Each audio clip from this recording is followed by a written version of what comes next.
We're here on site for another exciting episode of Wild Canada.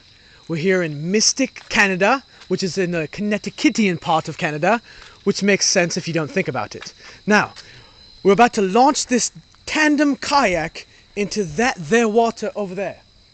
Now, the troubling part of this entire scenario is that inside of that water over there, which I'm not sure if you'll be able to see because it's very dark out here, which adds more scariness to this entire situation, but we'll talk about that later.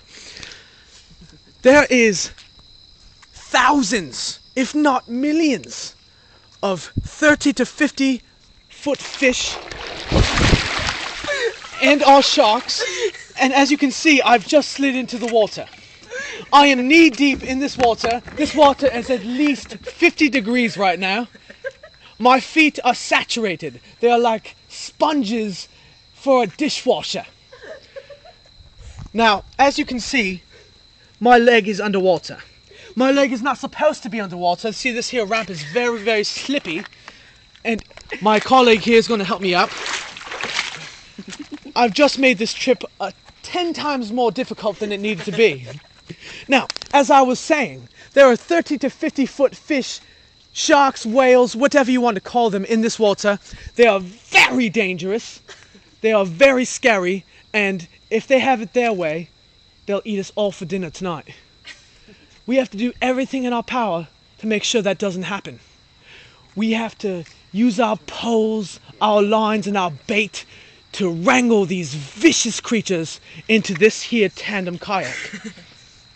Now sometimes we're gonna have to jerk that pole harder than Jenna Jameson jerked all those men in those ponds for many, many years. In fact, sometimes we're gonna have to jerk this pole as high as a double-decker. Now to some people, that sounds almost impossible. How are these three blokes gonna go into this water and pull these monsters into this tiny little tandem kayak? To which I respond that these are not three normal gentlemen here. These are three mountaineers. Three men who have been pushed to the limit, who have seen the limit, conquered the limit, and come back from the limit. Hence the reason why we are going on this remarkable adventure today. Now, if you're incredulous, you could say that this will be a magnanimous trip to get those monsters into the aforementioned tandem kayak. It will be dangerous, and there will be updates to come. So stay tuned for another episode of Wild Canada.